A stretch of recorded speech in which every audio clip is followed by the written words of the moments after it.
Timo, thank you so much for joining us here. We really appreciate it. Guys, today we have Timo from Mauritius, Sotheby's International Realty. There we go. Practiced that a few times. He is a partner and the director, and he also lives in the West Coast in Tamarin. So, Timo, I think we're going to jump straight in and ask you a couple of questions. Yeah, amazing to be here. Flip, what a nice office, great view. Yeah. So the north does have some benefits, right? One or two. We don't have mountains, but we got a little coffee, a little mound here that we can see. Yeah. Timo, thank you. We're really happy to have you here. And you've been in the real estate game for a long time. You've been in Mauritius for a very long time. Give us a little bit about your background, where you're from, and how did you end up over here? Yeah, so it's an interesting story. I've had the privilege of living in Mauritius for 20 years now. Actually, 30 November was my 20-year anniversary. I grew up on the Natal North Coast, Belito, Salt Rock area. Went to school in Durban, and I got into the property game almost by chance. I was in sports marketing, and in parallel, the property market was exploding in South Africa. Golf estates were the sort of flavor of the day, if you can put it that way. And my best mate at the time, he's still my best mate, his dad was one of the leading golf course architects in South Africa, Peter Makovich.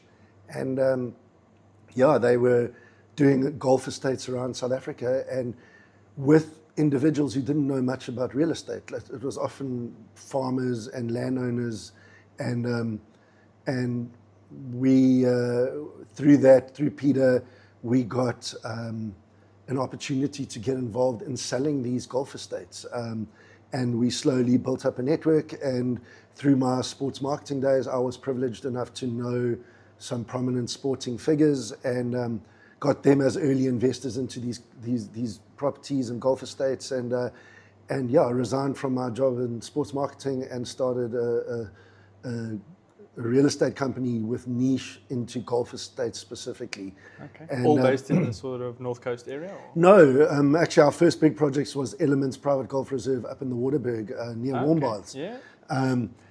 In South Africa for international viewers, and so we started that, and then at the time Peter Makovich was over here designing a golf course, Le Chateau at the time, which is now Heritage Golf Club, and while doing so, the property laws changed. Yeah, this was 2003, 2004, and they were then looking at doing real estate around the golf course, and in his discussions with the developers and promoters at the time, they said, do you know anyone who does real estate and golf courses? Because they didn't know anything, and we knew a little bit more than them, fortunately, at the time.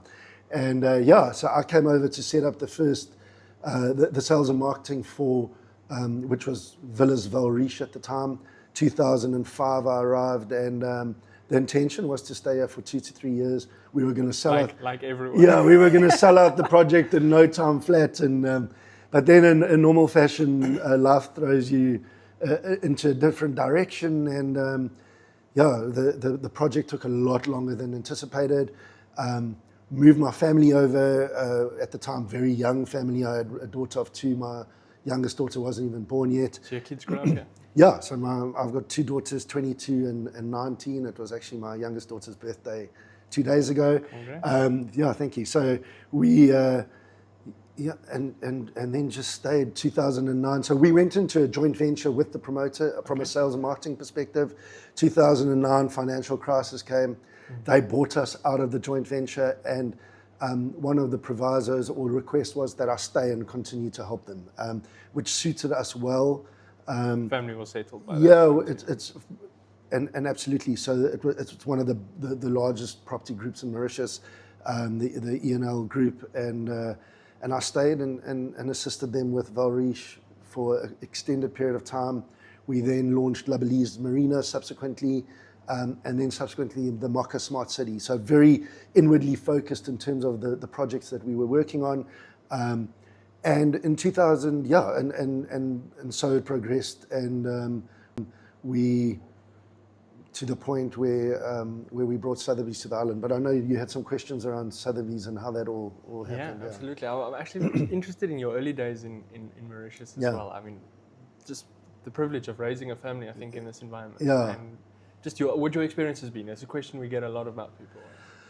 Just incredible. Like as I mentioned, I was fortunate enough to grow up on the Natal North Coast, which was a small community, sugarcane farming community. Similar weather. Similar weather. So when I arrived, and we've always lived in Black River Tamarin area, which is on the west coast. And when I arrived, it felt like I was back in Mshlali, Salt Rock, Belito, where I grew up, and real small town vibe, and could not think of a better place to raise my kids. You know, they walk barefoot into the shops. They're on the beach. Just a healthy lifestyle. Back in those days, Black River Tamarin was small. You know, we had not exactly a 2-hour commute to work.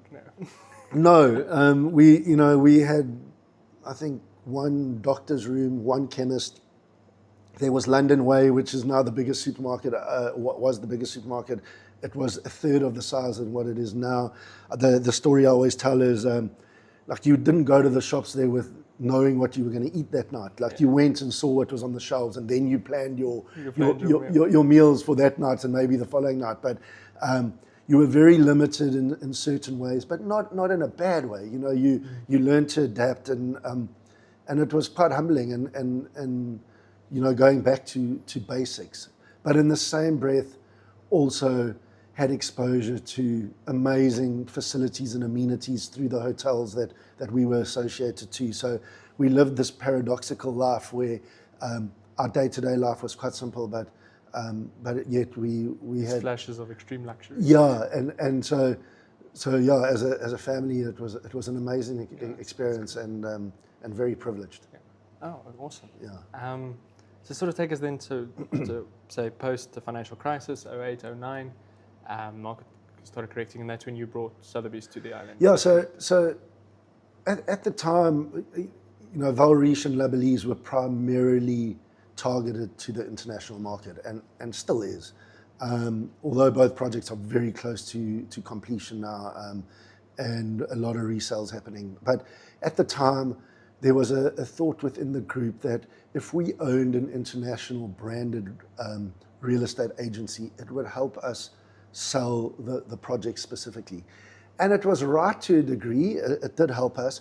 But what it didn't do is we were quite inwardly focused on our own projects. And understandably, the management at the time and the directors didn't necessarily want us to go out and sell the competition. Yeah.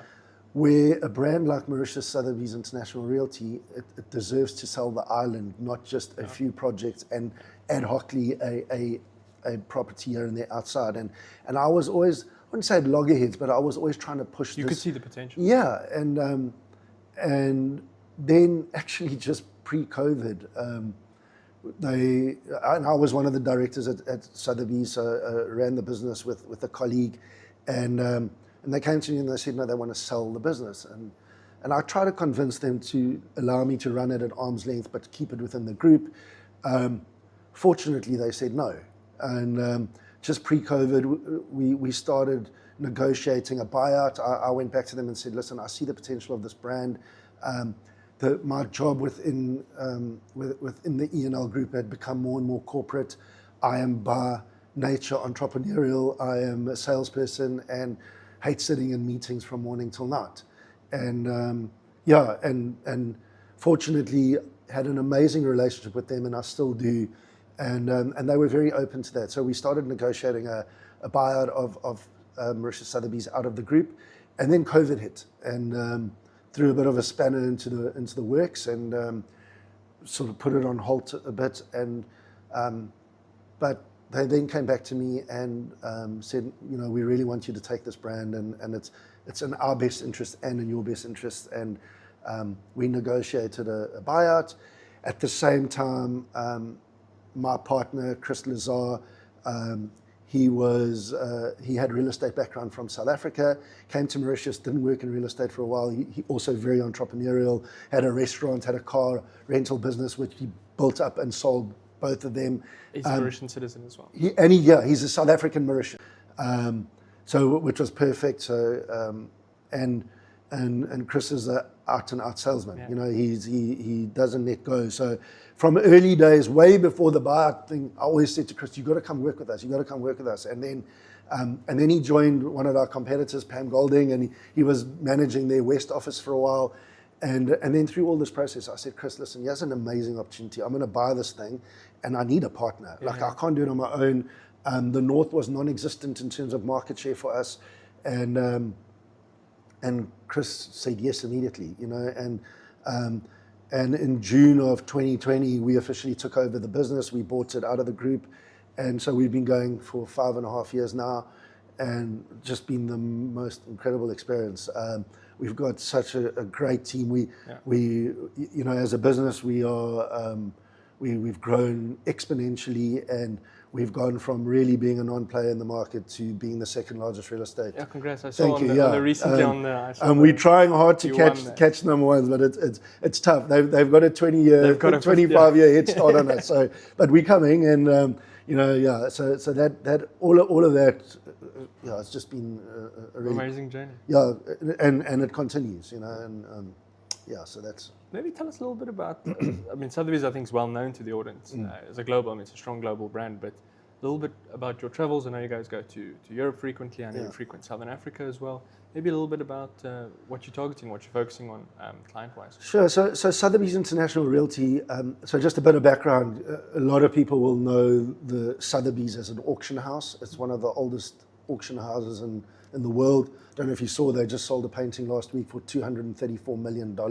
Which is ludicrous, but anyway, they obviously know more than I do about art. But in 1976, so what happened is Sotheby's, because they used to auction off the contents of these homes, these beautiful estates, predominantly in the UK, and then it grew into Europe and into the US. And also, you know, estates of lords and duchesses and princes and whatever, and paintings and wine collections.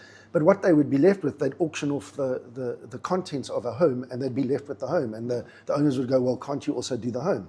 And they slowly started getting into real estate, and it grew, but it wasn't a focus of theirs. And in 1976, Sotheby's International Realty was formed, and it actually got bought out subsequently by a US group. So Sotheby's Auction House is a UK-based organization. Sotheby's International Realty is a United States-based organization, and very big in the US, but funny enough, they didn't grow at all in other parts of the world for the longest time. And then sort of from the early 2000s, they started expanding globally, and today they are in 83 countries, thousands of offices around the globe. Last year they did $187 billion worth of sales. We're not the biggest real estate group in terms of volume of transactions, but the biggest in terms of value. Yes. And obviously Mauritius, average value sales. Yeah. I think, and as Mauritius, as our target market is predominantly Europe and South Africa and the Middle East, Sotheby's International Realty has become very, very strong in those areas. So what Chris and I have tried to do is really sort of lock into that network, you know, and make sure that when those guys are selling properties and the buyers are looking at where else to go, Mauritius is on the radar at the very least. So so we do travel into Europe a lot. We've just been, I got back on the weekend. Chris and I we were in Verona for the EMEA regions conference, which happens every year. You know, and that covers all our key target markets, which is Francophone Europe, Germanic Europe, UK, the Middle East, predominantly UAE, and the expats living in the UAE, and then India to a degree, and South Africa, which they only operate out of South Africa and Mauritius in Africa at this stage, and Morocco actually, but Morocco is not necessarily a target market of ours. Yeah. So we get to travel a lot. A lot of our clients, you know, join us. We also do roadshows. You've had the privilege of coming on a roadshow. We've had the privilege of having you on a roadshow. No, it was my privilege. For sure, yeah. But yeah, we we make a point of doing these things. They're more worried about how they open bank accounts and the services they receive around that, setting up structures, where you guys also help a lot. But the mortgage side hasn't had a major effect on us. I do think that there's some wiggle room within government that they can maybe look at it slightly differently. I'm glad that they didn't apply the minimum of the 750 to resales. So that's a big thing. So at least there's that gap of, you can mortgage, but buy a resale. So that stimulates the resale market. For the resale market. Yeah, absolutely. Yeah. And as an investment destination, we have different selling points, unique selling points that we put through, and certainly lifestyle is one of them, residency is one of them, fiscal benefits, but your investment side of it is also very, very important. Of course. And when there's only new product coming into the market and the resales are struggling, it's not a good story. Yeah. And actually since post-COVID, it's turned hugely. I think it's that psyche within the buyer that don't want to necessarily, or there's a big portion of them who don't want to wait 18 to 24 months for a product. With the fear of, if a COVID happens again or a similar type of incident, that could stretch to 36 or 48 months. Period, yeah. Whereas if you buy a resale, it's a matter of months, and you in your house, and when that thing strikes, potentially you can actually be in it. So I think that was a big driver initially. And then also, the quality of build, the quality of product that's been produced from inception to now is in my mind improved greatly. So your more discerning European buyer, they're different boxes that need to be ticked for different nationalities. The Germanic market, for example, are a lot more focused on build quality. Yes. Whereas before, they were very loath to buy resales. Like they wanted their own specs, they wanted their own kitchens flown, and they wanted whereas now there's product available for resale, which sort of been feeds developed according to that. Exactly. That spec, so they're more comfortable going into that resale market. Sorry, I know I've drifted off a little bit from the question, it's good.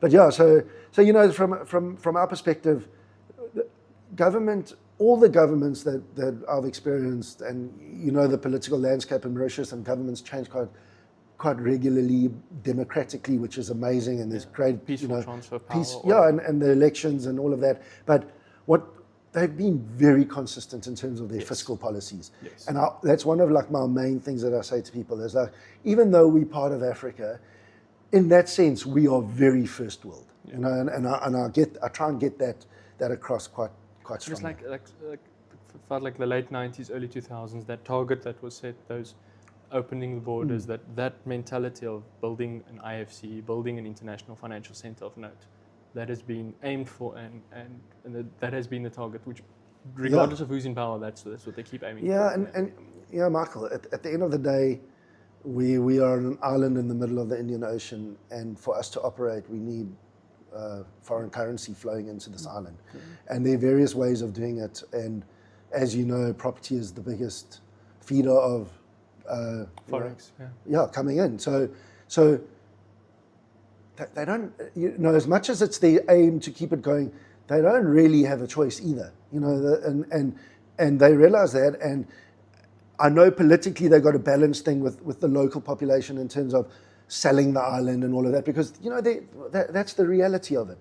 But I think they've managed it really, really well, and they've got this balance right, and they continue incentivizing development and promotion while still protecting the local Mauritian and making sure that they looked after. It's a sustainable method for all stakeholders. Yeah. Environment, local communities, etc. Yeah. Absolutely.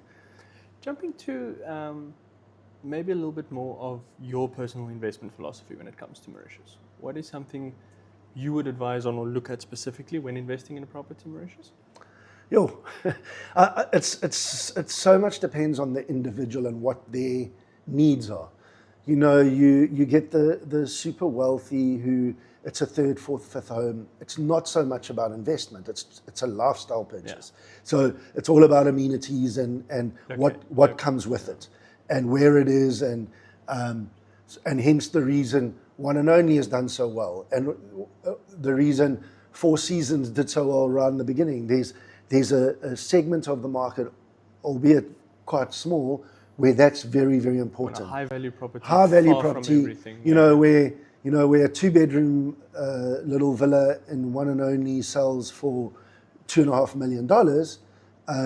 There are other places on the island where $2.5 million gets you a 5, 6, 7-bedroom, but you don't necessarily have the amenities. But people buy into that because they have the one and only service offering that's attached to it. So more lifestyle than investment. Yes, obviously these people they don't have a lot of money because they're stupid. So they do weigh up the investment side of it, but in terms of categorizing it, it's important but not that important.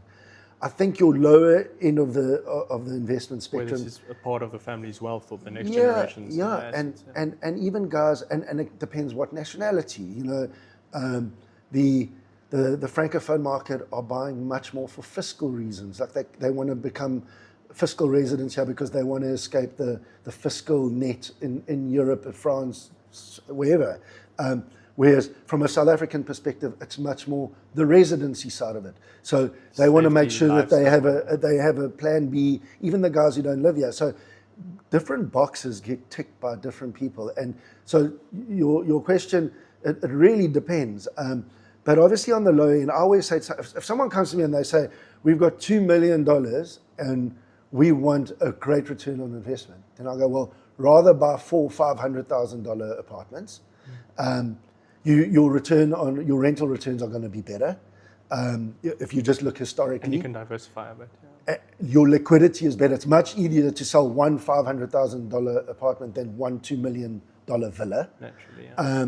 So and spread it. Exactly that. Diversify. Don't buy all 4 in one place. Like go and buy a 500 here, one in the north, one in the west, a smart city property, and because there's different needs at different times. So my investment philosophy varies from client to client, depending on their needs and depending on where they're from. Like that. But ultimately, I always say you got to listen to the client. You can have a preconceived idea of what you think is best for them, but you first have to listen to what they need and what they actual. A lot of them it's pretty beaches, but when you get down to the nitty gritty, that's a byproduct. They actually want a return on investment. Yeah. So all the second residency, all the fiscal. Exactly. And you got to understand. Yeah. And then match. Yeah. Maybe you can touch on 1 or 2 projects that you are excited about, or something that you think is cool or different, maybe that buyers might not be aware of. Thanks, Michael, because that puts me in a tough spot. And as you know, we represent so many developers across the board proudly, and I think all of them have merit and validity. And so there we go. I'm trying to cover all my bases here, but yeah, there are a couple. I think on the West Coast, the flagship development that's being developed at the moment is Harmony Golf and Beach Estate. It's being done by a company called Samaras, which is a subsidiary or connected to the Beachcomber Group, which is eventually connected to the E&L Group. So I think for various reasons. You've got a deep understanding of that development as well. A very deep understanding. I've worked closely with them. I know what they're trying to achieve. I think from a development landscape on the West Coast, it's going to be the flagship development in that sector and segment. They're doing things well. You hit snags all along developments and that happens, but they're very systematic in how they're doing things, and I love the designs. I mean, it's a high price point. I mean, you're looking at an entry level of 2 million and upwards. But it's a 220 villa development, and it's I think when it's all said and done, I think in 10, 15 years, when you look back at it, it's going to be spectacular. Yeah. And I'm a golfer, so I'm a bit biased. It adds a second golf course on our doorstep. Hopefully in 15 years I'm retired, so I can experience it a little bit more. And then I mean, from a development perspective, one that's really interesting. I'm going to concentrate on the West because that's where I'm based. Sure. I mean, there are amazing developments up here in the North. Azuri is an amazing development, Montrezee, and so many of the smaller Two Futures developments, which we work closely with. I know you've spoken to Gareth already, so I'm not going to punt the Two Futures stuff, and you've spoken to Ravish. So, but yeah, like on the west, there's huge expansion going on. I mentioned earlier the Cascavel region. It's within that smart city precinct. An amazing new hospital being built. I mean, when you drive down the hill, I've just been away for 3 weeks, and I can't believe the change that's happened in 3 weeks. The mall has just been doubled in size. Opened again as well, and so that whole Cascavel area is expanding rapidly, and I'm excited about that whole area as a destination. Beautiful views too. There's a new development. I cannot say the name of the development yet because they haven't launched yet, but it's a development that I think, there's a segment of the market which we all know needs to be attacked and covered, and it's the retirement market. And people have tried, and there's one or two that have but not in the sense of offering a service to the end, if I can put it that way, and which is, but there's a need. No, absolutely. And I think from a Mauritius perspective, over the last 20 years, we've sold a lot of properties to people who have established themselves here. But the reality is they now get into their 60s, 70s, and they can't live in 5-bedroom villas anymore, unattended. And so there's a development coming within that Cascavel region, which is going to be catered directly to the retiree market. It's an exciting project. You're going to have direct links to the hospital. You're going to have emergency services on your doorstep. So yeah, it's a great location. I mean, you've got the shopping, you've got everything around you. Everything, it's so close. Everything. So it covers all the bases of what a retiree needs and wants. And they're going to be launching in the first quarter of next year. So, so that's exciting. And well, we'll definitely link your details down in the description, so we can keep an eye on the website. I'm sure you'll make some noise when it happens. Absolutely, yeah, no, we will, and they're great developers as well. They're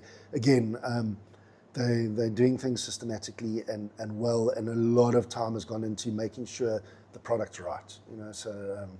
And we've had a lot of input into it as well, which has been nice. Something I love is because my background is new development, and I love getting involved with developers at the outset, because I think that's where I add a lot of value.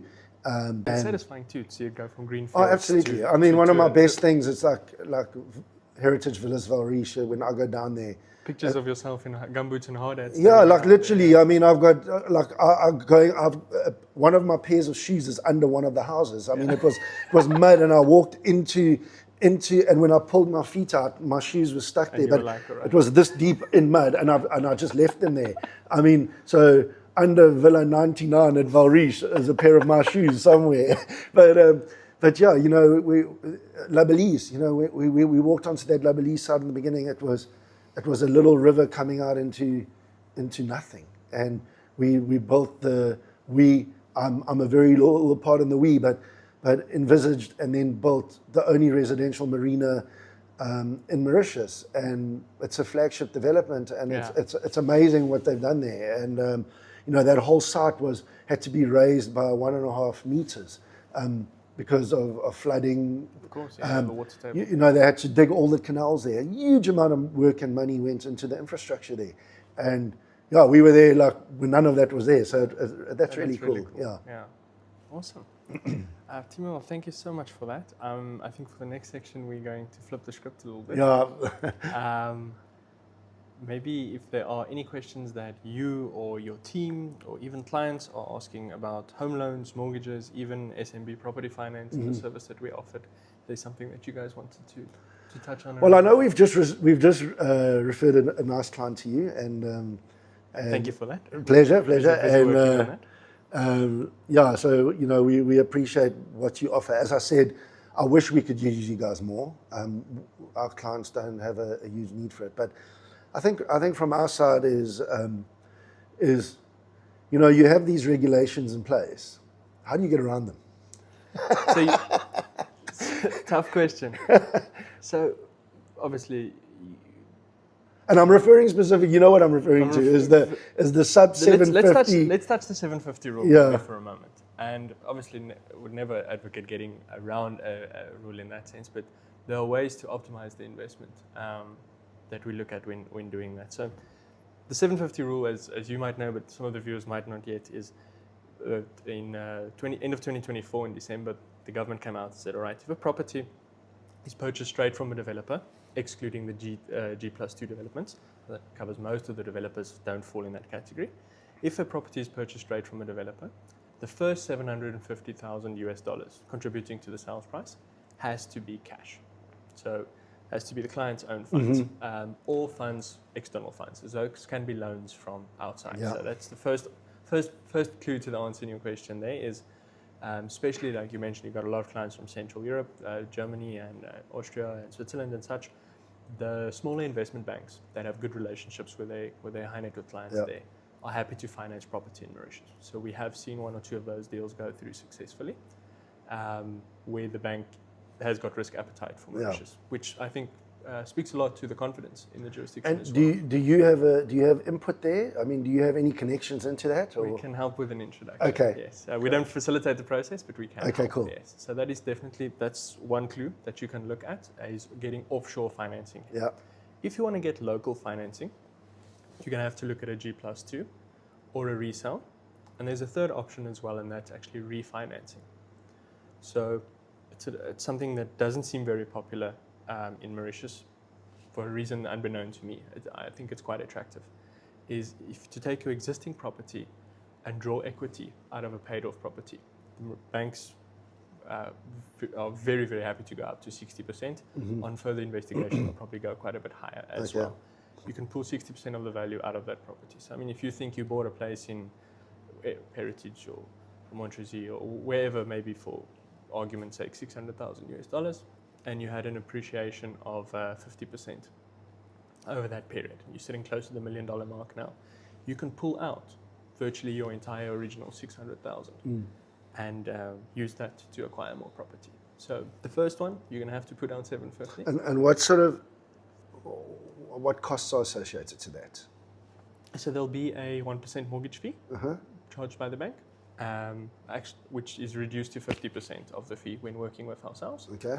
And we split that cost with the client. So the client's aggregate fee remains 1%, whether dealing with the bank directly or dealing with a company such as ourselves. And we will then facilitate the process. We'll help them. What ratio makes sense? Do we get a valuator out to encourage the bank's valuation? Do we have a conversation with the EDB about the second application that happens? That obviously happens in conjunction with the agency as well. So it's good for people who've already invested in Mauritius. Obviously, it doesn't necessarily solve the issue for new investors. For a new investor, they just need to ante up and pay, basically. That or look at a G+2. Yeah. Which is also, I know there are a couple of nice ones. Absolutely. There are a couple of not so nice ones too. So you got to work with a reputable agency such as yourselves, of course. But I think if that is... We don't deal with not the nice ones. We only deal with the nice ones. We're very selective in who we deal with. I guess my other question would be in terms of, what you bring into the market is quite unique. And which are the major banks that you're working with in Mauritius? Are you working with all of them, or have you cherry-picked them? Or? So we approach 7 banks when we get a client. We approach 7 banks for an offer. Okay. Typically, your response rate will be about 5, maybe 4 banks will respond, of which 3 to 4 will respond positively. So banks will look at we send them a little a teaser pack almost saying, this is the client, this is what they're worth, this is where they're from, and this is what they're looking to buy. The banks then, based on that, will make what they call an indicative offer. So it's not a pre-approval. How long does that take? It's a day or 2. Okay. Yeah. Then at least as a client, you'll get feedback from banks. 3 banks saying more or less this is the rate we'll offer you. They'll give a little bit of a range, say 5.8 or 5.5 maybe in rupees, or 5.6 depending on the project and your profile. Say based on what you've told us, you still need to prove it, and we need to see your KYC and documents and everything. But based on what you've told us, we're interested in your deal. They almost put in like a indicative offer. It's an indicative offer, and then the client would go through those offers and make a selection and say which one they want to work with, and then we chase that process. That becomes quite a lengthy process. There's a credit committee that needs to be approved. And that was going to be my question, is these credit committees in these banks from personal experience and from client experience, can drag their feet a bit. Do you have any input there in terms of pushing that process? So no, so the credit committee is completely independent, and it must be from Okay. a risk point of view. You want your bank's Yeah. credit committee, especially if you're investing there yourself. But what does help with our process is the case gets presented to the credit. It's still very manual. So the case gets presented to the credit committee by one of the bankers. So your relationship with that banker, as the role that we play, as well as the banker's relationship onto that credit committee, then does help to at least shed the facts in the most accurate light possible to show the bank. So we also, when onboarding a client, we also try and collect the data in such a way that it makes sense when presenting it to the banker. The banker then quickly and effectively can screen it, make sure he or she understands it, and they can present it to the credit committee. And how long does that process take on average? Depending on the size of the transaction and the bank, because they have got cycles when the credit committee sits. So some sit weekly, some sit monthly, some sit quarterly, depending on the size of the bank. But typically anywhere from about 6 to 12 weeks is a full cycle to get your final approval letter. And do you tell, like you said, some of the banks are weekly, bi-weekly, monthly, quarterly. Is the client aware of that, like when they're making the selection? Because, for example, if I was a client and I knew that this bank only meets quarterly, I'm probably going to steer away from choosing them as an option versus, because from a sales perspective, it's now is the best time. The more time that passes, the more chance there is that the sale falls away. Steals, absolutely. So, do you take that into consideration when you are presenting to a client? Of course, yeah. So when we give feedback to the clients, we give them indicative offers on what the different expectations can be for the different banks. And how's your success rate? We've had one disapproved. Okay. We're actively busy with I think we're busy with 46, 47 deals. We've had one declined by the banks. Okay. Just because of and it was very, way at the beginning when we started this, there's a 50% rule that gets applied across the board. So it's a good rule in concept, but the practicalities is not that great. So the 50% rule says that your annual debt obligations cannot exceed 50% of your annual income, broken down monthly, annually, however you want to view it. So it's great, makes sense. If you're a teacher or a doctor or a lawyer and you're earning a salary of 100, your debt is 50, you probably shouldn't be taking on more debt. Makes sense. But if you're a very successful entrepreneur and your income is $1 million and you have no debt, and you have $500,000 worth of debt every month, doesn't matter. You don't need $500,000 to live on. You could live off 10 or 15 maybe, or 20 even. So you could push your debt ratio to 70 or 80% and still be comfortable, very comfortable because of your large income. So like you, it was not quite. Just get those 46, 47 deals through, Michael. It's easy. So it's that's an issue. So it's in my opinion, it still is a good client. But he fortunately came right with his private bank out of Central Europe. Then refinanced it. So that is that. Good. Actually. Yeah. Awesome.